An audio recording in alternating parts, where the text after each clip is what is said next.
আসসালামু আলাইকুম ওয়া রাহমাতুল্লাহি ওয়া বারাকাতুহু।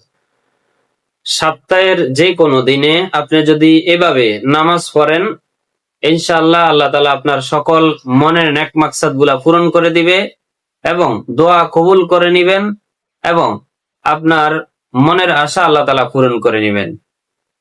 কিভাবে নামাজ পড়েন আমি একটু বলে নিচ্ছি। বলার আগেই আমি 10টি টিপস আপনাকে দিব। এই 10টি টিপস যদি আপনি সপ্তাহের প্রতিদিনই নিয়মিত আদায় করতে পারেন, ইনশাআল্লাহ কথা দিলাম আপনার মৃত্যু হবে জান্নাতি মৃত্যু এবং আপনার মৃত্যু হবে কালেমার মৃত্যু। ইনশাআল্লাহ আপনি মরার সাথে সাথে আপনি জান্নাত লাভ করতে পারবেন। আমরা তো এটাই চাই, যারা আমরা প্রত্যেকে মৃত্যুর পরে যেন জান্নাতে যেতে পারি। সময় তো দিনই ভাই বোনেরা, কথা না বাড়িয়ে শুরু করছি। যদি কোনো ব্যক্তি এভাবে নামাজ পড়ে, তাহলে বুজুর্গান একরাম বলেছেন আল্লাহ তাআলা তার সকল মনের নেক মাকসাদ পূরণ করে দিবেন এবং দোয়া কবুল করে নিবেন। সে যেই কোনো দোয়া করুক না কেন, যেই যত বড় কঠিনতম কঠিন দোয়া করুক না কেন, আল্লাহ তাআলা তার দোয়াকে কবুল করে নেবেন ইনশাআল্লাহ এবং সকল গুনাহ মাফ করে দিবেন। যদি পাহাড় পরিমাণ ঋণ থাকে, আল্লাহ তাআলা ঋণ পরিশোধ করার তৌফিক দান করে দিবেন এবং সংসার থেকে বিপদ বা অভাব নামক যে শব্দ রয়েছে, এই শব্দটি মুছে ফেলবেন। আমরা তো প্রত্যেকেই চাই আমার সংসারে অভাব না থাকুক, আমার সকল দোয়া আল্লাহ কবুল করে নেক এবং আমার সকল গুনাহগুলো আল্লাহ তাআলা ক্ষমা করে দেখ। এটাই তো চাই, মানুষ তো এটাই চায়, আর কি চাই বলেন? তো আমি 10টি টিপস এর কথা বলবো। এর আগেই কিভাবে নামাজ পড়বেন এটি বলার পূর্বে আমি 10টি টিপস আদায় করে নিব। সপ্তাহের যে কোনো দিন আপনি এভাবে নামাজ এভাবে আমল করলে ইনশাআল্লাহ। প্রথম 1 নাম্বার কাজ হলো ফজরের পরে কোরআন তেলাওয়াত করবেন, কমপক্ষে একটি সূরা। যদি আপনি সূরা ইয়াসিন পারেন তাহলে সূরা ইয়াসিন তেলাওয়াত করবেন। কোন ব্যক্তি যদি সূরা ইয়াসিন তেলাওয়াত করে, হাদিস শরীফে রয়েছে আল্লাহ রাসূল সাল্লাল্লাহু আলাইহি ওয়াসাল্লাম বলেন, মহান আল্লাহ তাআলা ইরশাদ করেন যে কোন ব্যক্তি যদি ফজরের পরে সূরা ইয়াসিন তেলাওয়াত করে, আল্লাহ তাআলা ওই দিনেই তার জিম্মাদার হয়ে যান। অর্থাৎ ওই দিন যত কিছু হাজত থাকবে, যত কিছু প্রয়োজন হবে বান্দার, সকল হাজত প্রয়োজন আল্লাহ তাআলা আরশে আজিম থেকে তার জন্য নাজিল করে দেন, ফয়সালা করে দেন। সুবহানাল্লাহি ওয়া বিহামদিহি সুবহানাল্লাহিল আযীম। এবং ওই দিন যদি কোনো ব্যক্তি অ্যাক্সিডেন্ট হওয়ার সম্ভাবনা রয়েছে বা থাকে এবং কোনো মারাত্মক ধরনের দুর্ঘটনা অথবা যদি মনে করেন মারাত্মক ধরনের অসুবিধায় সমস্যায় অসুখে পড়ার সম্ভাবনা থাকে, আল্লাহ তাআলা ওই জিনিসগুলা তার জীবন থেকে, তার জীবনের যে খাতা থেকে ওইটা মুছে ফেলবেন সূরা ইয়াসিন তেলাওয়াত করার কারণে। সুবহানাল্লাহি ওয়া বিহামদিহি সুবহানাল্লাহিল আযীম। নাম্বার 2, ইশরাক বা চাশতের নামাজ পড়া। কোন ব্যক্তি যদি ইশরাক বা চাশতের নামাজ পড়ে, আল্লাহ তাআলা তার ঘরের ভিতরে জীবনে কখনো অভাব অনাটন কি জিনিস এটা দেখা দিবেন না, বা তার সাথে এই জিনিসকে, অভাব অনাটনকে কখনো মোলাকাত করাবেন না। অর্থাৎ অভাব কি জিনিস সে বুঝবেই না। কোন ব্যক্তি যদি নিয়মিত চাশতের নামাজ পড়ে, আল্লাহ তাআলা তার মনের দিলের যে একটা তামান্না রয়েছে, সেই নেক তামান্নাকে আল্লাহ তাআলা পূরণ করে দিবেন। কোন ব্যক্তি যদি নিয়মিত চাশতের নামাজ পড়ে 2 রাকাত করে পড়তে পারেন, 4 রাকাত করে পড়তে পারেন, এরপরে 2 রাকাত করে আপনি 2 রাকাত, 4 রাকাত, 6 রাকাত, 8 রাকাত পর্যন্ত আপনি চাশতের নামাজকে পড়তে পারেন। চাশতের নামাজ পড়লে আপনার শরীরে যেই রোগ রয়েছে, ব্যাধি রয়েছে, মরণ ব্যাধি যে রোগ রয়েছে, এই মরণ ব্যাধি থেকে আল্লাহ তাআলা চাশতের নামাজের কারণে আল্লাহ তাআলা মাফ করে দিবেন। নাম্বার 3, ইস্তেগফার পড়া, বেশি বেশি করে ইস্তেগফার পড়া। যদি কোনো ব্যক্তি বেশি বেশি করে ইস্তেগফার পড়ে, আল্লাহ তাআলা বলেন সকল গুনাহ থেকে আমি তাকে হেফাজতে রাখি। অর্থাৎ আমরা তো চাই যে আল্লাহ আমার দ্বারা যেন কোনো গুনাহ না হয়, আমাকে ক্ষমা করে দেন, আমার আমল নামা, গুনাহের আমল নামা যেন একেবারে 0 থাকে, সাদা থাকে। এটা তো প্রত্যেকেই চায়। কোন ব্যক্তি যদি নিয়মিত 70 বার ইস্তেগফার করে, আস্তাগফিরুল্লাহ রাব্বি মিন কুল্লি যামবি ওয়া আতুবু ইলাইহি লা হাওলা ওয়ালা কুওয়াতা ইল্লা বিল্লাহ, অথবা আস্তাগফিরুল্লাহ আস্তাগফিরুল্লাহ আস্তাগফিরুল্লাহ। হাদিস শরীফে রয়েছে রাসূলুল্লাহ সাল্লাল্লাহু আলাইহি ওয়াসাল্লাম প্রতি দৈনন্দিন 70 থেকে 100 বার কোন কোন জায়গায় রয়েছে 70 বার, কোন জায়গায় রয়েছে 100 বার ইস্তেগফার পড়তেন। ইস্তেগফার পড়লে বেশি বেশি কবরের কথা মনে করে, আখিরাতের কথা মনে করে, আল্লাহর কথা মনে করে, গুনাহ করার সম্ভাবনা নাই। এই জন্য বেশি বেশি ইস্তেগফার পড়বেন। এর সাথে বেশি বেশি পড়বেন দুরূদ শরীফ। দুরূদ শরীফ কোন ব্যক্তি যদি চায় যে তার দোয়া কবুল করুক, আল্লাহ কবুল করুক অথবা কবুল হোক সঙ্গে সঙ্গে, তাহলে সে যেন বেশি বেশি করে দুরূদ শরীফ পড়ে। দুরুদের ফজিলত অনেক বেশি রয়েছে। এমনকি বেশি বেশি আপনি দুরুদ যদি পাঠ করেন, তাহলে স্বপ্নের যুগে, দুনিয়াতে থাকা অবস্থায়, জীবিত থাকা অবস্থায় স্বপ্নের যুগে নবীকেও স্বপ্ন দেখতে পারেন, বেশি দুরূদ শরীফ যদি আপনি পড়েন মন থেকে। এরপরে পড়বেন দুপুরে পড়বেন নাম্বার 4, দুপুরে পড়বেন সালাতুত তাওবা। কোন ব্যক্তি যদি সালাতুত তাওবা পড়ে, আল্লাহ সকল গুনাহ তার ক্ষমা করে দেন। সুবহানাল্লাহ। আমরা তো চাই যে আমরা যা অপরাধ করেছি, যা অন্যায় করেছি, সকল গুনাহ যেন আল্লাহ তাআলা ক্ষমা করে দেয়। এখন সালাতুত তাওবা নামাজ কিভাবে পড়বেন? দুপুরের সময় বলতে 11টা বাজে পড়তে পারেন, 12টায় পড়তে পারেন, 12:30টায় পড়তে পারেন। দুপুরের টাইমে, এই সময় অনেক সময় আমরা অবসর থাকি, এই সময় আপনি ওযু করে সালাতুত তাওবা নামাজ পড়ে নেবেন। কিভাবে পড়বেন বলে দিচ্ছি। সর্বপ্রথম তাকবীর বাঁধবেন, অবশ্যই সানা পড়বেন, সূরা ফাতিহা পড়বেন, আলহামদুলিল্লাহি রাব্বিল আলামিন, এই সূরাটি পড়বেন। পড়ার পরে বিসমিল্লাহ বলে অন্য একটা সূরা মিলাইবেন। যেমন আমি মিলাইলাম সূরা ফিল, অর্থাৎ আলাম তারা, আলাম তারো কাইফা ফাআলা রাব্বুকা বিআসহাবিল ফিল, পুরাটা পড়বেন। পড়ার পরে রুকুতে যাবেন, সিজদা করবেন, আবার উঠবেন, উঠে সূরা ফাতিহা পড়বেন। সূরা ফাতিহা পড়ার পরে অন্য একটা সূরা মিলাইবেন, অর্থাৎ অন্য একটি সূরা এর পরে যেই কোন সূরাটি আপনি মিলাইতে পারেন। সূরা কুরাইশ মিলাইতে পারেন, ইন্না আতাইনা মিলাইতে পারেন, ইজা জা মিলাইতে পারেন, কুল হুয়াল্লাহু আহাদ মিলাইতে পারেন। সূরা ফাতিহার পরে আপনি বলেন কুল হুয়াল্লাহু আহাদ, আল্লাহুস সামাদ, লাম ইয়ালিদ ওয়া লাম ইউলাদ ওয়া লাম ইয়াকুল লাহু কুফুয়ান আহাদ। এরপরে রুকু করলেন, সিজদা করলেন, বৈঠক করলেন। বৈঠকের যে তাসবিহ গুলো আছে, দোয়া গুলো আছে, দোয়া শেষ করলেন, নামাজ সালাম ফিরাইলেন, আসসালামু আলাইকুম ওয়া রাহমাতুল্লাহ, আসসালামু আলাইকুম ওয়া রাহমাতুল্লাহ। এটাই হলো সালাতুত তাসবিহ। শুধু নিয়ত করবেন যে আমি সালাতুত তাওবার নামাজ আদায় করতেছি, আল্লাহু আকবার। এটি নফল নামাজ। কেমন? তাহলে 4 হলো দুপুরের সময় সালাতুত তাওবার নামাজ আদায় করবেন। 5 নাম্বার বিকেলের সময়, বিকেল টাইমে, সকাল সন্ধ্যায় আপনি বেশি বেশি করে দোয়া পড়বেন। লা হাওলা ওয়ালা কুওয়াতা ইল্লা বিল্লাহ, লা হাওলা ওয়ালা কুওয়াতা ইল্লা বিল্লাহ।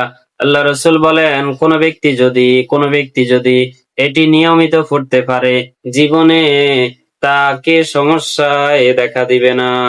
সমস্যা কি জিনিস সে ব্যক্তি জানবেই না। আমরা অনেকে মনে করি এটি তো একেবারে সহজ ও সাধারণ একটি দোয়া। হ্যাঁ, সহজ এবং সাধারণ একটি দোয়া, কিন্তু কোন ব্যক্তি যদি নিয়মিত পড়ে লা হাওলা ওয়ালা কুওয়াতা ইল্লা বিল্লাহ, তাহলে আল্লাহ রাসূল সাল্লাল্লাহু আলাইহি ওয়াসাল্লাম বলেন সকল সমস্যার মহা ঔষধ হলো এটি, লা হাওলা ওয়ালা কুওয়াতা ইল্লা বিল্লাহ। অনেক উলামায়ে কেরাম বলেছেন আপনার যে কোনো সমস্যায় আপনি এটি ঔষধ হিসাবে, অর্থাৎ অ্যান্টিবায়োটিক ঔষধ হিসাবে, মহা ঔষধ হিসাবে, মহা তাবিজ হিসাবে এইটি ব্যবহার করতে পারেন, অর্থাৎ লা হাওলা ওয়ালা কুওয়াতা ইল্লা বিল্লাহ ব্যবহার করতে পারেন। অনেক উলামায়ে কেরাম বলেছেন সকাল সন্ধ্যায় কোনো ব্যক্তি যদি লা হাওলা ওয়ালা কুওয়াতা ইল্লা বিল্লাহ পড়েন, ওই দিন এবং রাত্রের জিম্মাদার আল্লাহ তাআলা হয়ে যাবে নিজে, এবং ওই দিন তার কোনো সমস্যা হবে না। আল্লাহ তাআলা তার সকল সমস্যা সমাধান করে দিবেন। আপনার ছেলে অথবা আপনার বাবা অথবা আপনার ভাই, আপনার স্বামী বিদেশ যাইতে পারতেছে না, হ্যাঁ, আপনি বেশি বেশি পড়েন লা হাওলা ওয়ালা কুওয়াতা ইল্লা বিল্লাহ, 100 বার পড়েন, সকাল সন্ধ্যা 100 বার, অথবা 5 ওয়াক্ত নামাজের পর 100 বার পড়েন লা হাওলা ওয়ালা কুওয়াতা ইল্লা বিল্লাহ। আপনি বিদেশ গেছেন, ভিসা আটকে গেছে, দেশে আসতে পারতেছেন না, আপনার এটা কি বলে মালিক সমস্যা করে, অথবা দালালের খপ্পরে পড়ছেন, আপনি পড়েন লা হাওলা ওয়ালা কুওয়াতা ইল্লা বিল্লাহ, সমস্যা সমাধান হয়ে যাবে ইনশাআল্লাহ। কসম করে বলছি এটি খুবই শক্তিশালী একটি দোয়া, লা হাওলা ওয়ালা কুওয়াতা ইল্লা বিল্লাহ, লা হাওলা ওয়ালা কুওয়াতা ইল্লা বিল্লাহ। আপনার রোগ আছে, রোগ রয়েছে, ওষুধ খেতে খেতে খেতে খেতে জীবনকে তেজপাতা করে ফেলছেন, একেবারে এখন আর সহ্য হচ্ছে না। আপনি পড়েন লা হাওলা ওয়ালা কুওয়াতা ইল্লা বিল্লাহ, এটি পড়তে তো আর আহ, এত কষ্ট হবে না, আর টাকা পয়সাও খরচ হবে না। এটি একটি মহা ঔষধ। যদি আপনি বিশ্বাসের সাথে পড়েন, কসম করে বলছি, যেই সমস্যার জন্য পড়বেন আল্লাহ তাআলা সমস্যার সমাধান করে দিবেন। অনেকের ছেলে মেয়ে আছে, বড় হয়ে গেছে, বিবাহ করতে পারতেছে না, বিবাহ দিতে পারতেছেন না, আপনি বেশি বেশি পড়েন লা হাওলা ওয়ালা কুওয়াতা ইল্লা বিল্লাহ, ওই মেয়ের সপ্তাহের ভিতরে ইনশাআল্লাহ বিয়ের ব্যবস্থা হয়ে যাবে, ইনশাআল্লাহ বিয়ের ব্যবস্থা হয়ে যাবে। আপনার চাকরি করতে চাকরি পাইতেছেন না, খালি ঘুরতেছেন ঘুরতেছেন, চাকরির পিছে দৌড়াইতেছেন, চাকরি খুঁজেই পাইতেছেন না, চাকরি আপনাকে ধরা দিতেছে না, আপনি করেন লা হাওলা ওয়ালা কুওয়াতা ইল্লা বিল্লাহ, লা হাওলা ওয়ালা কুওয়াতা ইল্লা বিল্লাহ, লা হাওলা ওয়ালা কুওয়াতা ইল্লা বিল্লাহ, ইনশাআল্লাহ আপনার চাকরির ব্যবস্থা হয়ে যাবে। তাহলে 6 নম্বর সালাতুত তাসবিহ আদায় করবেন। 7 নম্বর 5 ওয়াক্ত নামাজ নিয়মিত পড়বেন। 8 নম্বর ইশারের পরে প্রতিদিন ইশারের পরে 21 বার পড়বেন ইলাহুকুম ইলাহু ওয়াহিদ লা ইলাহা ইল্লা হুয়ার রহমানুর রহিম, ইলাহুকুম ইলাহু ওয়াহিদ লা ইলাহা ইল্লা হুয়ার রহমানুর রহিম, ইলাহুকুম ইলাহু ওয়াহিদ লা ইলাহা ইল্লা হুয়ার রহমানুর রহিম। 8 নম্বর। 9 নম্বর, আপনি বেশি বেশি দুরূদ শরীফ পড়েন সাল্লাল্লাহু আলাইহি ওয়াসাল্লাম, সাল্লাল্লাহু আলাইহি ওয়াসাল্লাম, আল্লাহুম্মা সাল্লি আলা মুহাম্মদ ওয়া আলা আলি মুহাম্মদ কামা সাল্লাইতা আলা ইব্রাহিম ওয়া আলা আলি ইব্রাহিম ইন্নাকা হামিদুম মাজিদ। 10 নম্বর, আপনি দিল থেকে মন থেকে হিংসা বিদ্বেষ এই জিনিসগুলা ছেড়ে দেন, কারণ হিংসা নেকিকে ধ্বংস করে দেয়, যেভাবে আগুন শুকনা কাঠকে ধ্বংস করে। পরনিন্দা ছেড়ে দেন। এই 10টি কাজ যদি আপনি দৈনন্দিন করতে পারেন, সপ্তাহে প্রতিদিন যদি আপনি আমলের ভিতরে রাখতে পারেন, ইনশাআল্লাহ আপনার সকল গুনাহ ক্ষমা হবে, মনের নেক মাকসাদ গুলা যা কিছু চাইবেন আল্লাহর কাছে আল্লাহ সব কিছু কবুল করে নিবেন, সাথে সাথে কবুল করে নিবেন। এবং আপনি আপনি যদি ঋণী হয়ে থাকেন, ঋণ পরিশোধ হয়ে যাবে অতি শীঘ্রই। যদি ঋণী যদি না হন, তাহলে আল্লাহ তাআলা আপনাকে অভাব কখনো ছুতে দিবে না। অভাব কি জিনিস, এটা আল্লাহ তাআলা আপনার মাধ্যমে দেখাবে না ইনশাআল্লাহ, এই নিয়মিত। আরেকটি হলো, এভাবে যদি সপ্তাহের প্রতিদিন নামাজ আদায় করেন, বুজুর্গানে কেরাম বলেন, কোন ব্যক্তি যদি সপ্তাহের প্রতিদিন এইরূপ ভাবে নামাজ আদায় করে, তাহলে ইনশাআল্লাহ তার সকল গুনাহ ক্ষমা হবে, মনের নেক মাকসাদ গুলা পূরণ হবে, ইনশাআল্লাহ আল্লাহ তাআলা তার রিজিকের ভিতরে বরকত দান করবেন এবং তিনাকে ধনী বানিয়ে দিবেন।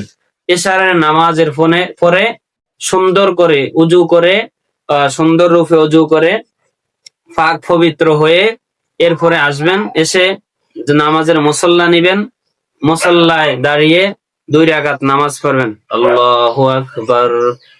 আলহামদুলিল্লাহি রাব্বিল আলামিন আর রহমানির রহিম মালিকি ইয়াউমিদ্দিন ইয়্যাকা না'বুদু ওয়া ইয়্যাকা নাস্তাঈন ইহদিনাস সিরাতাল মুস্তাকিম সিরাতাল লাযীনা আন'আমতা আলাইহিম গায়রিল মাগদুবি আলাইহিম ওয়ালাদ-দাল্লিন আমিন। বিসমিল্লাহির রহমানির রহিম। কুল হুয়াল্লাহু আহাদ আল্লাহুস সামাদ লাম ইয়ালিদ ওয়া লাম ইউলাদ ওয়া লাম ইয়াকুল লাহু কুফুয়ান আহাদ। বিসমিল্লাহির রহমানির রহিম। কুল হুয়াল্লাহু আহাদ আল্লাহুস সামাদ লাম ইয়ালিদ ওয়া লাম ইউলাদ ওয়া লাম ইয়াকুল লাহু কুফুয়ান আহাদ। বিসমিল্লাহির রহমানির রহিম। কুল হুয়াল্লাহু আহাদ আল্লাহুস সামাদ লাম ইয়ালিদ ওয়া লাম ইউলাদ ওয়া লাম ইয়াকুল লাহু কুফুয়ান আহাদ। আল্লাহু আকবার করে রুকুতে যাইবেন, রুকুত তাসবিহ আদায় করবেন, সিজদাতে যাইবেন, সিজদাত তাসবিহ আদায় করবেন, এরপর আবার উঠবেন, দাঁড়াবেন, দাঁড়ায় সূরা আবার ফাতিহা শেষ করবেন, শেষ করার পরে আবার সূরা, এরপরে সূরা ফালাক পড়বেন 3 বার। অর্থাৎ কোন ব্যক্তি যদি প্রথম রাকাতে সূরা ফাতিহার পরে সূরা ইখলাস 3 বার, দ্বিতীয় রাকাতে সূরা ফাতিহার পরে সূরা ফালাক 3 বার, এইভাবে যদি 2 রাকাত নফল নামাজ আদায় করে, ইনশাআল্লাহ আল্লাহ তাআলা তার মনের নেক মাকসাদ গুলা পূরণ করে দিবেন। আল্লাহর কাছে দোয়া করবেন। দোয়া করার অবশ্যই আগে দুরূদ শরীফ পড়ে নেবেন 11 বার, এরপরে পড়বেন ইলাহুকুম ইলাহু ওয়াহিদ লা ইলাহা ইল্লা হুয়ার রহমানুর রহিম, ইলাহুকুম ইলাহু ওয়াহিদ লা ইলাহা ইল্লা হুয়ার রহমানুর রহিম, ইয়া হাইয়ু ইয়া কাইয়ুম, ইয়া হাইয়ু ইয়া কাইয়ুম, ইয়া হাইয়ু ইয়া কাইয়ুম, আল্লাহু লা ইলাহা ইল্লা হুয়াল হাইয়ুল কাইয়ুম। এটি আপনি 11 বার বা 21 বার পড়ে নিবেন। ইনশাআল্লাহ এভাবে পড়ে দোয়া করেন, সঙ্গে সঙ্গে আপনার দোয়া কবুল হয়ে যাবে। ভিডিওটি ভালো লাগলে দ্বীনের স্বার্থে শেয়ার করে দিবেন। আর আমাদের সদস্য যদি নতুন হয়ে থাকেন, চ্যানেলে যদি নতুন হয়ে থাকেন, তাহলে চ্যানেলটি সাবস্ক্রাইব করে সদস্য হয়ে যান। ধন্যবাদ। আসসালামু আলাইকুম ওয়া রাহমাতুল্লাহি ওয়া বারাকাতুহু।